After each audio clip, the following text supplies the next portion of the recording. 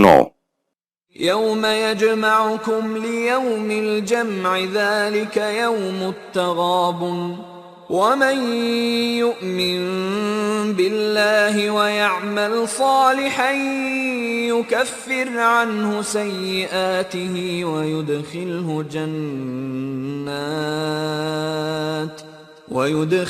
جنات تجري من تحتها الأنهار خالدين فيها أبدا ذلك الفوز العظيم۔